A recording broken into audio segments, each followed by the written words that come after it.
नमस्कार, म मदन खाती कार्यक्रम विमर्शमा स्वागत छ।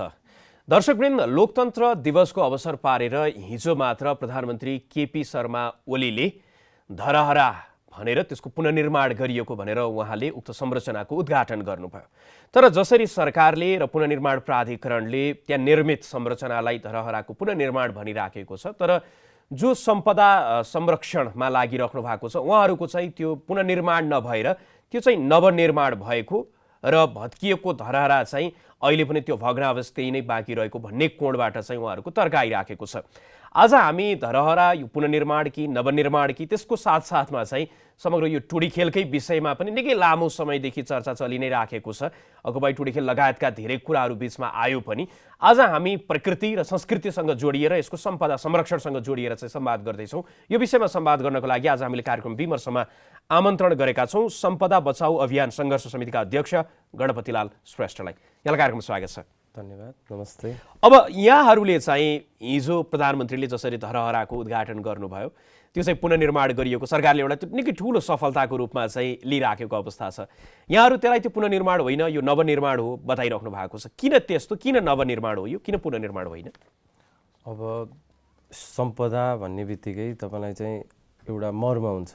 कुनै पनि सम्पदा मात्र संरचनामा चाहिँ निहित रहँदैन, त्यसमा सबैको भावनात्मक रूपमा जोडिएको हुन्छ, जसले गर्दाखेरि नै मूर्त र अमूर्त पक्ष छन् त्यसको पनि, होइन? अब यो पुनर्निर्माण र नवनिर्माण भन्नेको परिभाषा चाहिँ सरकारको बुझाइ र हामीले बुझिरहेको फरक जस्तो पनि लाग्छ, होइन? सरकारले बुझ्न सकिरहेको छैन अथवा चाहिँ बुझेर पनि गुजपचाइरहेको स्थिति हो कि भन्ने चाहिँ हामीलाई लागेको छ। अब धरहराकै विषयमा कुरा गर्नुपर्दाखेरि 2072 सालमा जसरी विनाशकारी महाभूकम्प आयो त्यति ठुलो जनधन क्षति पनि भयो, होइन? हामी त्यति बेला रेस्क्यु पनि गर्न गयौँ। त्यो ठाउँसँग चाहिँ धेरैभन्दा धेरै नेपालीहरूको चाहिँ तपाईँलाई भावनात्मक रूपमा चाहिँ एउटा देशकै प्रतीकको रूपमा जोडिएको चाहिँ महसुस पनि भयो। किनभने धरहरा जसरी ढल्दाखेरि जसरी जनधन क्षति भयो त्योसँगै धेरै मान्छेहरू चाहिँ रोइरहेको अवस्था, सबैलाई पीडा भइरहेको अवस्था पनि हामीले देख्यौँ, होइन? त्यो कारणले पनि त्यो महत्त्वपूर्ण एउटा सबैको भावना जोडिएको भन्ने प्रमाणित पनि हुन्छ त्यसले गर्दा। तर अब हामीले त्यही भूकम्पकै समयमा तपाईँलाई चाहिँ प्रधानमन्त्री त्यति बेला पनि केपी शर्मा ओलीज्यू नै हुनुहुन्थ्यो। उहाँ 81 आउनुभयो र त्यसपछि आएर चाहिँ त्यहाँ धरहरा चाहिँ पुनर्निर्माण गर्ने कुरा चाहिँ अनाउन्स पनि गर्नुभयो, होइन? तर अब हामीले चाहिँ के भन्दाखेरि 1990 सालमा पनि भत्किएको, 2072 सालमा पनि भत्किएकोले गर्दाखेरि हामीले किताबमा चाहिँ अब जस्तो देख्ने गर्छौँ, पढ्ने गर्छौँ, होइन? भुइँचालोको मतलब अवशेषका कुराहरू हामीले चाहिँ महसुस गर्न चाहिँ सकिरहेको हुँदैनथ्यौँ। र अब पुनर्निर्माणको कुरामा चाहिँ हामीले धरहराको सवालमा चाहिँ यो चाहिँ परम्परागत सामग्रीले बनाउनु पर्छ भन्ने भन्दा पनि जति बाँकी त्यसको अवशेष हो त्यो चाहिँ सुरक्षित राखेर बरु त्यसलाई ग्लासभित्र संरक्षण गरौँ। र त्यो धरहरा क्षेत्र जुन थियो, जुन सुन्धारा अझ प्राचीन ऐतिहासिक त्यहाँ सुन्धारा पनि क्षेत्र छ, होइन? त्यो चाहिँ एउटा हामीले चाहिँ भूकम्प स्मृति पार्कको रूपमा अगाडि बढाउँ भनेर चाहिँ हामीले चाहिँ प्रधानमन्त्रीज्यूलाई गएर डेलिगेसन पनि गयौँ, होइन? उहाँले अनाउन्स गरिसकेपछि हामीले चाहिँ त्यो ग्लासमा राख्न उपयुक्त हुन्छ, त्यहाँ फेरि धरहरा बनाउने होडबाजी चाहिँ नगरे राम्रो भन्ने हिसाबमा चाहिँ हामीले उहाँलाई ध्यानाकर्षण गरायौँ। तर अब ध्यानाकर्षण गर्दाखेरि उहाँको अभिव्यक्ति चाहिँ के थियो भन्दाखेरि यो चाहिँ जनस्तरबाटै पैसा चाहिँ उठ्न पनि सुरु भयो, होइन? त्यसपछि म एउटा प्रधानमन्त्रीको हैसियतले फेरि अनाउन्स पनि गरिसकेँ। तर यो ग्लासभित्र राख्ने कन्सेप्ट चाहिँ एकदम मन पर्यो, पुरानो अवशेषलाई पनि संरक्षण गर्ने भन्ने कुरा पनि मन पर्यो। तर मैले पनि अडान लिइसकेको कारणले गर्दाखेरि विन विन सिचुएसनमा जाउँ भनेर त्यति बेला प्रधानमन्त्रीज्यूले यही शब्द बोल्नु भएको थियो। र त्यसपछि हामीले चाहिँ बारम्बारै भन्यौँ, जस्तो अब काठमाडौँ उपत्यका त तपाईँलाई हेर्ने हो भने काठमाडौँ अझ, होइन? मुख्यतः तपाईँलाई कङ्क्रिटको जङ्गलै भइसक्यो स्थिति हो। र हामीले तपाईँलाई त्यो 215 फिटभन्दा पनि ठुलो बनाएर, होइन, एउटा त्यो भ्यू टावरको रूपमा भ्यू देखाउनु त भन्यौँ, होइन? अहिले त कङ्क्रिटको घरहरू बाहेक अरू त त्यति देख्न सक्ने स्थिति त छैन। तर त्यो ठाउँ चाहिँ त्यति धेरै ट्राफिक जाम हुने ठाउँ, होइन? अहिले झनसवारी साधन बढिरहेको स्थिति। र अब हामीले साँच्चीकै तपाईँलाई चाहिँ अब चाइनामा जस्तै, इन्डियामा जस्तै, होइन, ग्रेट वालको कुराहरू जस्तै यदि हो भने चाहिँ अन्य ठाउँमा बरु बनाऊ। तर यो ऐतिहासिक धरहराको जुन अवशेष छ त्यसलाई चाहिँ फेरि फरक शैलीले चाहिँ तपाईँलाई चाहिँ अर्को धरहरा भनेर चाहिँ, होइन, पुनर्निर्माणको नाममा अगाडि नबढौँ भन्ने चाहिँ हाम्रो अनुरोध थियो। त्यसो भए चाहिँ अहिले जुन प्रधानमन्त्रीले जुन संरचनाको उद्घाटन गर्नुभयो नि, यो संरचनालाई चाहिँ उद्घाटन गर्दै गर्दाखेरि एउटा सम्पदा प्रेमीको पुरातात्विक सम्पदाहरूको संरक्षण हुनुपर्छ भन्ने व्यक्तिको त्यो आन्दोलनमा पनि लागिराखेको व्यक्तिको रूपमा चाहिँ यहाँ आफै खुसी हुनुहुन्न? होइन, खुसी छैनौँ। जस्तो प्रधानमन्त्रीज्यूले आजको दिनसम्म पनि जस्तो धरहराको अब जुन अहिले नक्कली धरहरा भन्छौँ हामी चाहिँ भ्यू टावर भन्छौँ त्यसलाई होइन, त्यसको उद्घाटन गर्नको लागि रातभरि दिनभरि तपाईँलाई चाहिँ कामहरू यति तीव्र गतिमा चाहिँ अगाडि बढ्यो होइन। बढिसकेपछि उहाँले वैशाख 11 गते लोकतन्त्र दिवसकै दिन पारेर चाहिँ गर्छु भन्ने जुन मतलब अडान लिनुभयो र चल्नुभयो। तर त्यो सँगै रोइरहेको जुन धरहरा, ऐतिहासिक धरहराको जुन अवशेष छ नि, त्यसलाई त सरकारले कुनै पनि हिसाबबाट संरक्षणको लागि अगाडि बढ्नै सकेन। 72 सालको भूकम्पले जति क्षति त पुर्यायो, तर अहिलेको जुन नवनिर्मित तपाईँलाई चाहिँ टावर बनाउँदाखेरि पछाडिको जुन धरहराको जति भाग हो त्यो खस्किँदै आएको छ र त्यसका पेटीहरू पनि तपाईँलाई डोजर चलाएर भत्काइएको देख्न सकिन्छ त्यहाँ गएर होइन। अनि यो त भुइँचालो भन्दा नि पछिल्लो समय चाहिँ झन् यता नवनिर्माण गर्ने टावरको नाममा तपाईँलाई त्यो त झन् अझ बिगार्दै गइरहेको स्थिति छ। अब सायद त्यो प्रधानमन्त्रीज्यूले पनि देख्नु भएन र राष्ट्रपतिज्यू, सम्मान्य राष्ट्रपतिज्यू पनि त्यत्रो पटक त्यो धरहरा निरीक्षण भनेर उहाँ आउनुभयो होइन। तर त्यो आउँदाखेरि त्यो कुरा चाहिँ किन हेरिएन त? आज राष्ट्रिय पुनर्निर्माण प्राधिकरणले त्यसको लागि भनेर एउटा भनौँ न प्रधानमन्त्रीज्यूको अगाडि चाहिँ एउटा राम्रो भएर देखाउनको लागि चाहिँ उहाँ तल्लीन भएर रात दिन उहाँहरू पनि लाग्नुभयो। तर त्यो संरक्षण गर्ने चाहिँ किन उहाँहरूको ध्यान गएन त होइन? पहिलो कुरा त तपाईँलाई त्यहाँ भएको ऐतिहासिक सम्पदालाई जोगाउनु उहाँहरूको प्रथम दायित्व हुन्छ कि तपाईँलाई चाहिँ नवनिर्मित टावर बनाउनु चाहिँ उहाँहरूको दायित्व हुन्छ। अर्को कुरा, सम्पदा भन्ने बित्तिकै कुनै पनि हामी सम्पदा पुनर्निर्माण गर्छौँ, जीर्णोद्धार गर्छौँ अथवा नवनिर्माणै गर्छौँ भने पनि त्यसको आफ्नो विधि छ, त्यसको आफ्नो मौलिकपन हुन्छ, त्यसको आफ्नै तपाईँलाई बनाउने परम्परागत सामग्रीहरू हुन्छ। जुन अहिलेको नवनिर्मित टावर भनेको त तपाईँलाई कङ्क्रिटको आधुनिकीकरण हो होइन। हामीले त हिजो पनि भनेका थियौँ कि त्यही परम्परागत सामग्रीकै रूपमा चाहिँ फेरि त्यो पुरानो जुन ढलेको धरहरा छ त्यसलाई बनाउनु पर्छ भन्ने पनि पक्षमा छैनौँ, किनभने फेरि गएर अर्को दैवी प्रकोपमा अझ क्षति हुनसक्छ भन्ने हिसाब भयो। तर त्यो ठाउँमा हामीलाई अर्को नयाँ टावर जुन पुरानो धरहरा स्वरूपको रूपमा चाहिँ अहिले बनाइएको छ होला। तपाईँलाई अहिले धेरै मान्छेहरू चाहिँ तपाईँलाई खुसी पनि भएका छन्, नभएको होइन, सामाजिक सञ्जालमा देख्न सकिन्छ धरहरा बन्यो भनेर। तर उहाँहरूले बुझ्नु भएको छैन होइन। तर उहाँहरू तपाईँलाई जब त्यो धरहरामा चाहिँ के लाग्छ यही कुरा गर्दाखेरि चाहिँ एउटा त यहाँले भनिहाल्नुभयो त्यो त्यही रूपमा त्यही जुन सामग्रीहरू प्रयोग भएको थियो त्यो धरहरा निर्माण गर्नको लागि जुद्ध शमशेरको पालामा त्यो सामग्री प्रयोग गरेर बनाउँदै गर्दाखेरि त्यो असुरक्षित हुन्थ्यो। त्यस कारणले गर्दाखेरि अर्को संरचना बनाइयो, अर्का सामग्रीहरू पनि आधुनिक सामग्रीहरू प्रयोग गरियो भन्ने एक प्रकारको छ।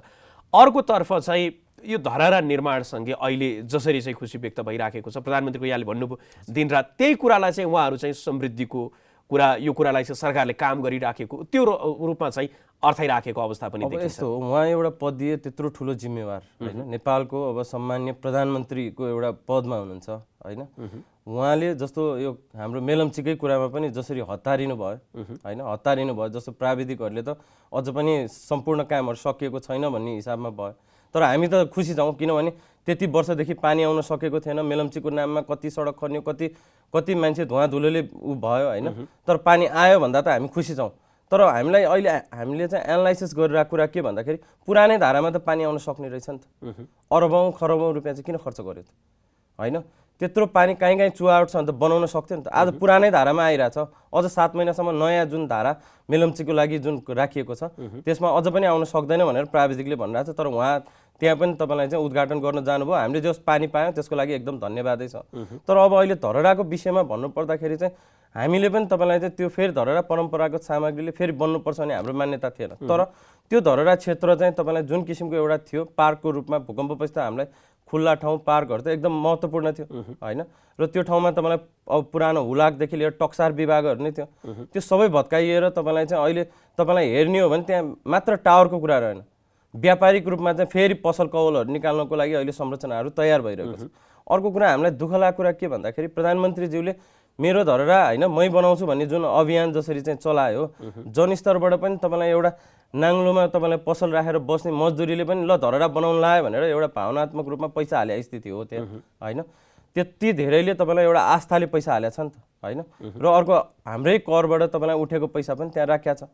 अन्य सम्पदाहरू हेर्नुहोस्, भूकम्पमा ढलेको तपाईँलाई चाहिँ होला 19 करोड गयो होला, 20 करोड गयो होला होइन, त्योभन्दा बढी गएको कुनै पनि संरचना छैन। तर आज यो टावरको नाममा अरबौँ रुपियाँ किन? अझ त्यति धेरै सम्पदा भूकम्पले टेका लगाएको सम्पदा पूर्ण रूपमा सुचारू हुन सकेको छैन। सरकार त्यहाँनिर पनि त हेर्नु पर्यो नि त होइन, उहाँको त जिम्मेवारी हो।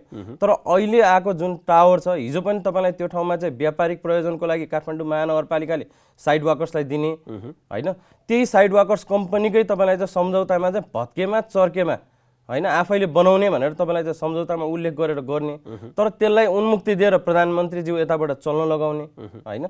अनि त्यसको कारण के जस्तो लाग्छ यहाँले होइन, भन्नुभयो यो नि, तपाईँलाई सम्पदाको नाममा चाहिँ व्यापारिक कम्प्लेक्स निर्माण अहिले गरियो तपाईँलाई भन्दै जनता गर्दाखेरि चाहिँ व्यापार भने जनताले गर्ने हो, सरकारले होइन। तर सरकारमा भएकाहरूले चाहिँ अहिले तपाईँलाई जुन किसिमको एउटा सम्पदा नगरीमा होइन, जहिले पनि सम्पदाको मौलिकतामा पहिलो नम्बरमा हेर्नुपर्ने थियो, तर जहिले पनि उहाँहरूले पहिलो त्यसलाई व्यापारीकरण कसरी गर्ने, त्यहाँबाट कसरी कमाउने भन्ने सोचमा चाहिँ अघि बढेपछि सम्पदामा सधैँ विवाद छ। चाहे त्यो रानी पोखरी किन नहोस्, चाहे त्यो आज कमल पोखरी किन नहोस् होइन। र अब यो त्यसको धरहरा पनि हो गर्नको लागि फेरि मद्दत होइन। व्यवस्थापन त हाम्रो अहिलेसम्म हामीले विश्वास गर्न सक्ने आधार कहाँ छ त सरकारप्रति। काठमाडौँ महानगरपालिकालाई पनि दियो एक समय, त्यति बेला श्री 5 को सरकारले संरक्षण गर्नलाई भने होइन, केशव विस्थापितकै पालामा दियो नि त। तर त्यो दिएको तपाईँलाई 2 दिनपछि एउटा तपाईँलाई चाहिँ कम्पनीलाई दिदियो होइन। त्यो कम्पनीले कसरी चलायो भन्ने कुरा त हामीसँग जगजाहेर छ नि त। उसले तपाईँलाई न संस्थाको तपाईँलाई चाहिँ संस्था बलियो हुने गरेर चाहिँ तपाईँलाई आम्दानीको स्रोत हुने, यहाँ त बिचबिचमा तपाईँलाई कमिसनको हिसाबबाट भयो। आजकल कमिसन पनि होइन, फेरि सेयर हो, सेयर होइन। पहिला भए तपाईँलाई चाहिँ कमिसन दिएर चाहिँ काम गर्थ्यो होला, तर अहिले त मेरो पनि 25 सम्मको लागि भनेर सेयर राख्ने चलन छ होइन। त्यो किसिमको गतिविधि गयो। जस्तो आज तपाईँलाई ठिक छ, उहाँले आफ्नो अडान लिएर त्यो टावर बनाउनु भयो होइन, पुरानो धरहराको जस्तो सुकै भयो नि स्वरूप चाहिँ दिनुभयो होइन, त्यसमा पनि ठिक छ। तर के भन्दाखेरि उहाँले तपाईँलाई पछाडिको धरहरालाई पहिलो तपाईँलाई संरक्षणको लागि चल्नुपर्ने थियो कि थिएन त होइन। आज जति पनि नेपालीहरू अब यो धरहरा बन्यो भनेर तपाईँलाई त्यहाँ पुग्छ नि, त्यो पुग्दाखेरि तपाईँलाई त्यो पिञ्जडाभित्र राखिएको धरहरा जुन ढलेको ठुटो छ नि होइन, पिञ्जडाभित्र राखिएको छ, त्यो यति बिग्रिएको छ होइन। त्यो घुम्न जाँदाखेरि त्यही टावरबाट हेर्दाखेरि नै तपाईँलाई चाहिँ त्यो देख्दा सबैको मन रुन्छ अनि बुझ्छ। जस्तो अहिले त अब हामी संरक्षण गर्दै जाने त्यो कुराहरू त्यहाँ बगैँचादेखि लिएर तर सरकारले भ्रम के फैलाउनु भएन भन्दाखेरि पुनर्निर्माण होइन, नवनिर्माण भनेर त स्वीकार्नु पर्यो नि। यो त नवनिर्माण नै हो नि त। पुनर्निर्माण भने त कुनै पनि विपद आइपर्दा अथवा कुनै पनि समय परिस्थितिमा त्यसको चाहिँ मेन्टेनेन्स राम्रोसित नभइकन त्यसमा क्षति पुग्दाखेरि हुने जीर्णोद्धार अथवा चाहिँ पुरानै अवस्थामा फर्काउनको लागि प्राचीन सम्पदाको जुन ऐन कानुनमा छ जस्तो थियो त्यस्तै होइन, त्यसको संरक्षण हुन्छ, त्यसलाई पुनर्निर्माण भनिन्छ।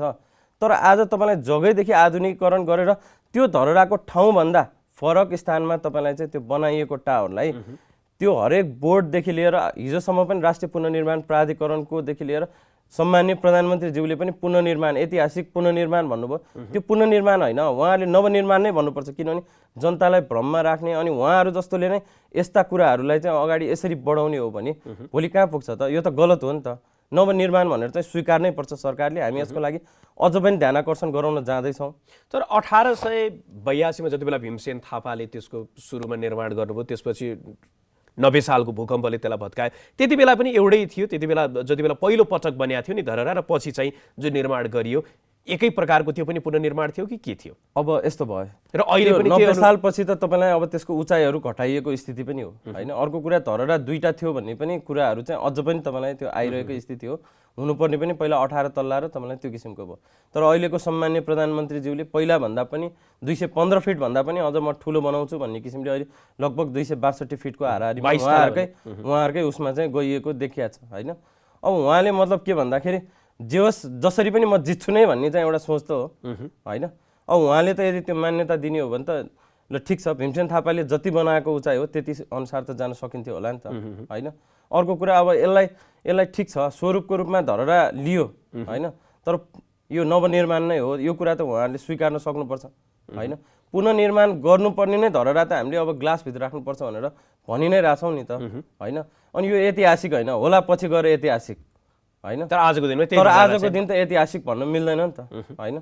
यो कारणले गर्दा जस्तो अहिले तपाईँलाई त्यहाँ यो उद्यान बनाउने भनेको छ, पार्क बनाउने भनेको छ, तर आज जानुहोस् होइन त्यो ठाउँमा तपाईँलाई जम्मै कङ्क्रिटको पार्किङको लागि मात्र होइन, त्यहाँ व्यापारिक पसल कौलको लागि पनि अब चाहिँ उहाँहरू अगाडि बढ्नु भएको छ। जस्तो अहिले तपाईँलाई काठमाडौँ मलको सञ्चय कोषको कतिपय लगभग तपाईँलाई चाहिँ 40% भाग त लिइसकेको छ, यही धरहराको नाममा तपाईँलाई कभर गरेर भत्काइसकेको छ।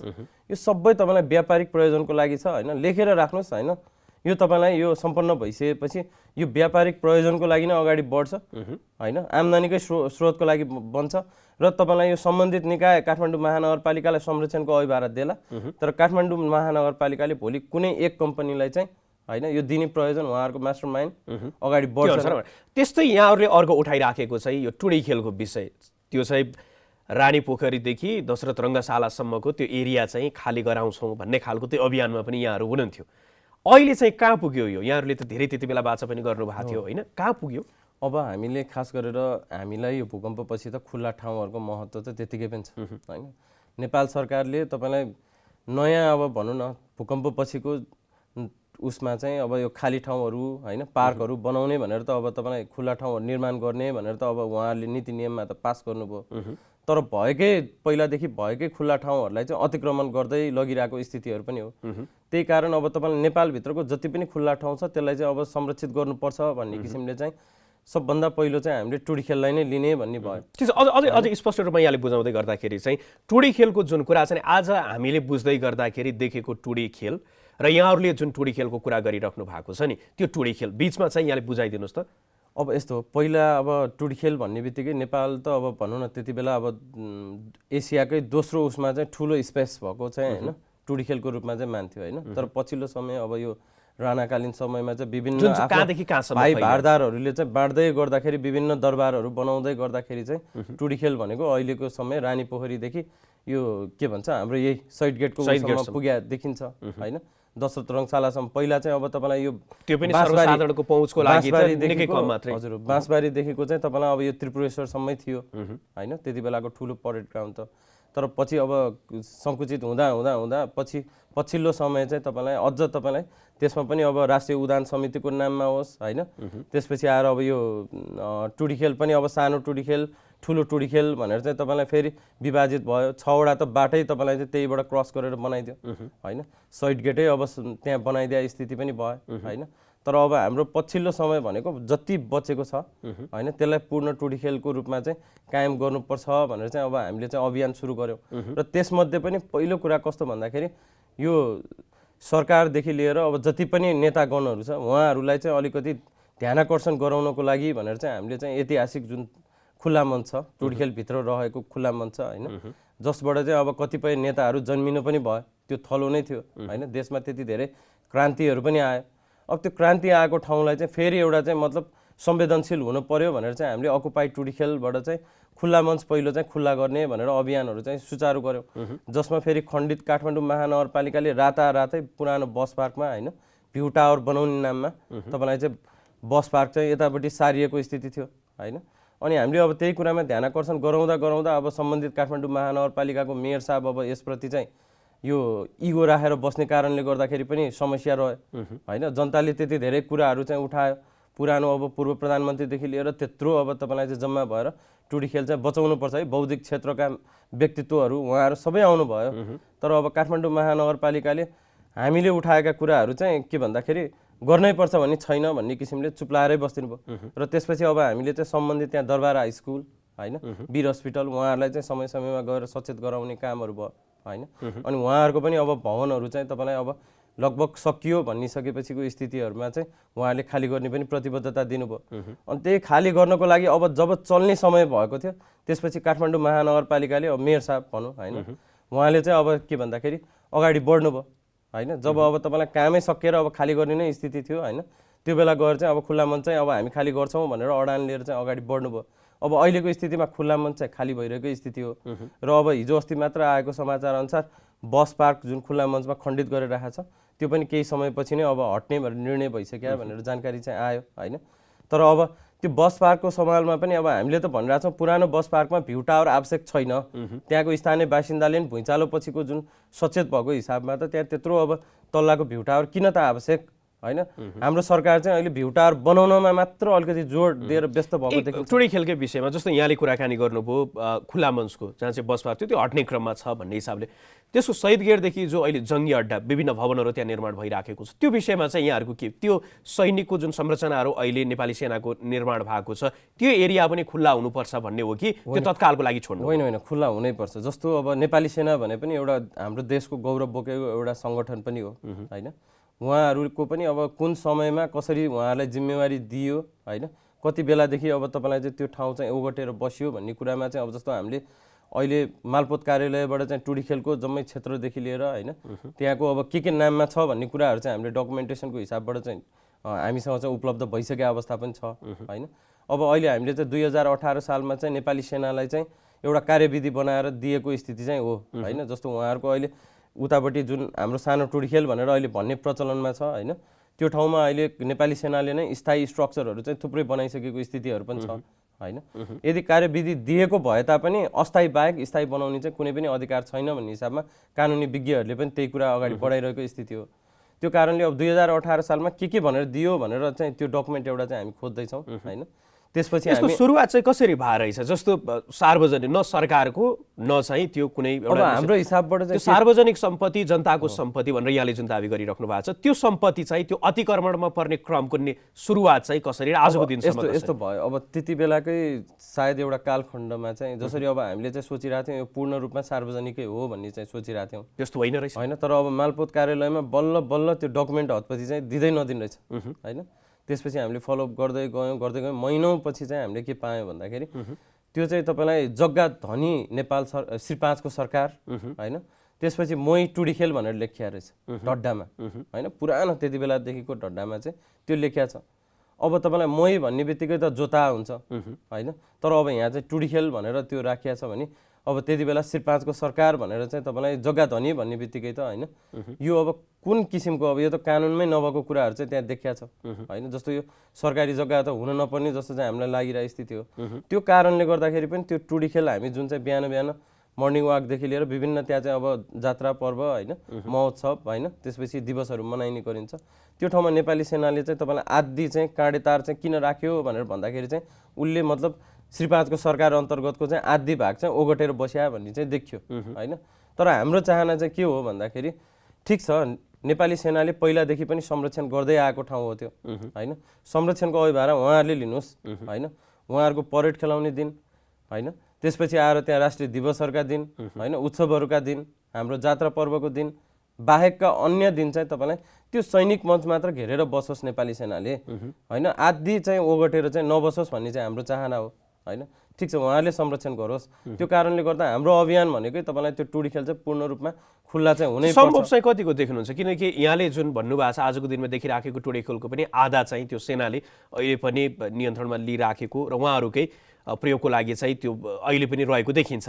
अर्कोतर्फ जुन शहीद गेटदेखि यतापट्टि जङ्गी अड्डा जहाँ छ त्यो पनि यहाँहरू खालि त्यो सम्भव छ आजको दिनमा? सेनासँग कुराकानी गर्दाखेरि के पाउनुहुन्छ उहाँहरूको प्रतिक्रिया चाहिँ? होइन अब धेरैजना अब जस्तो मान्य जीवहरूसँग पनि हामीले कुरा गऱ्यौँ, सेना भन्ने बित्तिकै अलिकति पछि हट्ने क्रम चाहिँ बानी चाहिँ रहेछ होइन। तर अब सेना भने पनि त हाम्रो अभिन्न अङ्ग हो नि त देशकै होइन र, उहाँहरू पनि त अछुत त होइन नि त, हामीभन्दा टाढाको मान्छे त होइन। यो कुरा भने सम्भव छ, चाहनु पर्छ। तर अब जोसँग पद्य हिसाबमा अधिकार छ उहाँहरूले मतलब यो अभ्यासै गर्न चाहनुहुन्न होइन। तर हामीले कमसेकम एक न एक दिन चाहिँ तपाईँलाई सम्भव छ भनेर चाहिँ हाम्रो प्रयास चाहिँ जारी नै छ होइन। जस्तो आजको दिन नेपाली सेनाले पनि संस्कृति सम्पदालाई माया गरेर होइन कतिपय उदाहरण छ, भक्तपुरको रानी पोखरीदेखि लिएर उहाँहरूले ओगटेको क्षेत्रहरू छोडिदिएको क्रमहरू थुप्रै छ होइन। र कतिपय ठाउँ विगतका मतलब त्यति बेला चाहिँ उहाँहरूले ओगटेर बस्या स्थितिहरू पनि छ होइन।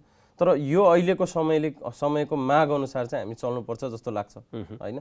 जनताले के चाहन्छ त? जनताले चाहेको कुरा र त्यहाँ भएको एउटा त्यति बेलादेखिको परम्परागत होइन प्राचीन रूपमा चाहिँ रहेको त्यसको के महत्त्व थियो त? त्यो कुरालाई साकार गर्ने हो भने चाहिँ तपाईँलाई नेपाली सेनाले अब संवेदनशील हुनैपर्छ र सम्बन्धित रक्षा मन्त्रालयले पनि यो कुरामा मतलब अध्ययन गरेर यो अगाडि बढाउनै पर्छ। जस्तो आजको दिन अब इन्टरनेसनल लले पनि के भन्छ भने नेपाली सेनाको हेडक्वार्टर बस्तीको बिचमा ठिक छ कि छैन त? अहिले त काठमाडौँ त्यति धेरै चाप भइसक्यो, धेरै कुराबाट असुरक्षित पनि छौँ। तर नेपाली सेना भने भोलि देशमा त्यस्तै किसिमको सङ्कट आयो भने नेपाली सेनाले चाहिँ मतलब त्यो किसिमको रणनीति बनाएर अघि बढ्नको लागि उहाँहरूलाई पूर्वाधार होइन अहिलेको प्रविधियुक्त रूपमा चाहिँ अगाडि बढ्नको लागि होइन उहाँहरूको हेडक्वार्टरहरूदेखि लिएर त्यो ठाउँहरू चाहिँ अब त्यो ठाउँ उचित छ कि छैन त? विगतमा थियो होइन, खुल्ला थियो मतलब त्यो ठाउँ एकदम थियो। उहाँहरू भएकै कारणले पनि धेरै कुराहरू चाहिँ काठमाडौँमा सुरक्षित अहिले पनि छ, त्यो नभए होइन। तर के भन्दाखेरि अब उहाँहरूले पनि त्यो विचार चाहिँ गर्नुपर्छ जस्तो लाग्छ। अब जस्तो यो टुँडिखेलकै अब जस्तो अहिले उहाँहरूले यो आर्मी अफिसर्स क्लब भनेर जुन पार्टी प्यालेसहरू पहिला पब्लिकको लागि भनेर पनि सुचारू गर्नुभएको छ होइन। अहिले त अब त्यो बन्द छ पब्लिकको लागि। तर त्यो ठाउँमा अब जस्तो यो लाइब्रेरीको नाममा त्यो स्ट्रक्चरहरू हेर्दै कुरूप होइन, त्यस्तो मतलब स्थायी भवनहरू पनि छ जुन चाहिँ अब सोच्नुपर्छ र त्यो चाहिँ मतलब टुडी खेलकै स्पेसको रूपमा चाहिँ खुल्ला गर्नुपर्छ।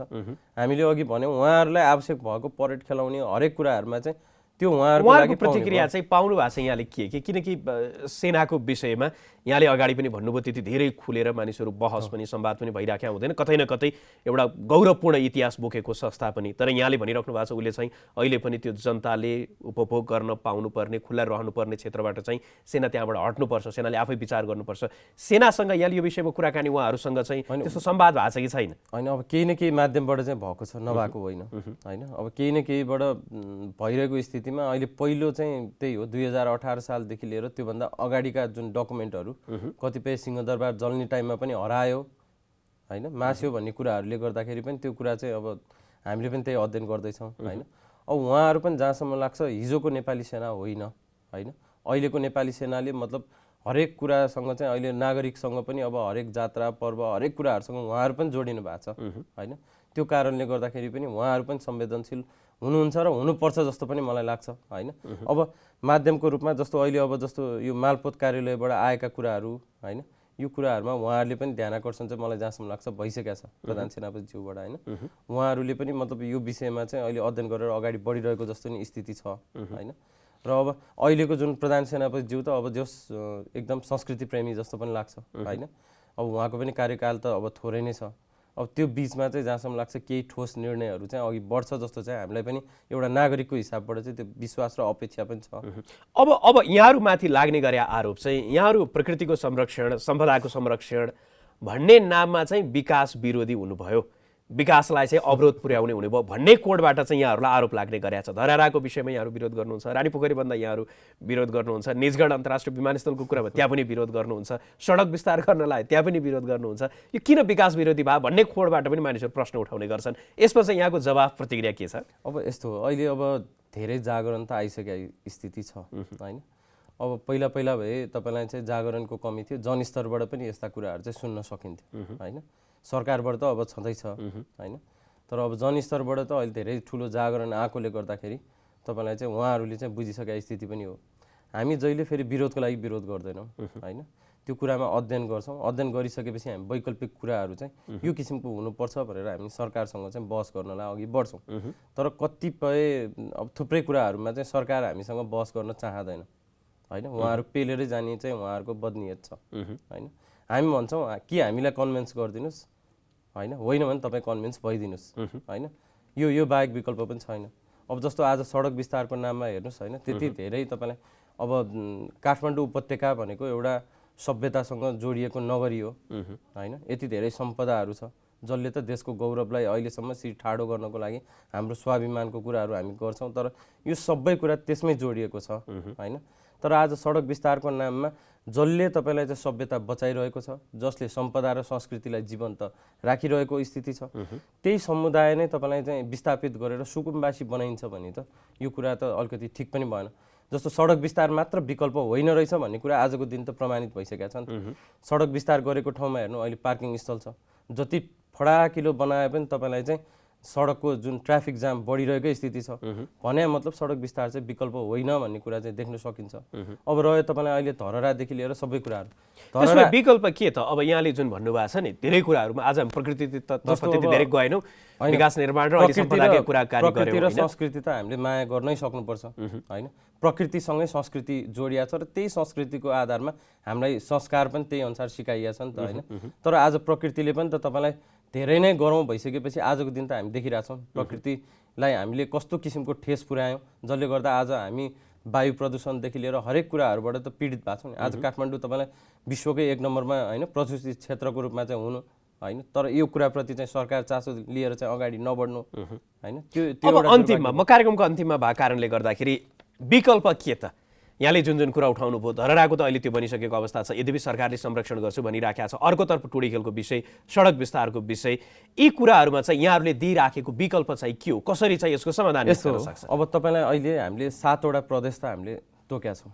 त्यो 7 वटा प्रदेश अनुसारको जुन जिम्मेवारी होइन, त्यो ठाउँको सुविधा, कुनै पनि ठाउँको मान्छे चाहिँ काठमाडौँ आएर चाहिँ तपाईँलाई यहाँ आएर जागिर खाउँ काम गरौँ भनेर केन्द्रीकृत रूपमा चाहिँ आउँदैन होला, बाध्यता छ नि त होइन। आजको दिन तपाईँलाई हेर्नुहोस् त्यो 7वटा प्रदेशभित्र कति खेत बाँझो छ, कति मतलब अब त्यहाँ विभिन्न अब मतलब काठमाडौँ पूर्ण रूपमा भएर बिग्रिँदै गएको स्थिति हो, तर बाहिरी जिल्लाहरू विकास हुन सकेको छैन। विकास भने त्यो ठाउँको लागि आवश्यक छ। काठमाडौँ उपत्यकालाई विकास होइन व्यवस्थापनको खाँचो छ। आज तपाईँलाई काठमाडौँ उपत्यकामा हामीले नयाँ संरचना बनाउनु भन्दा पनि भएका संरचनाहरू, भएका हाम्रो ऐतिहासिक चिजहरूलाई बचाउन चाहिँ आवश्यक छ होइन।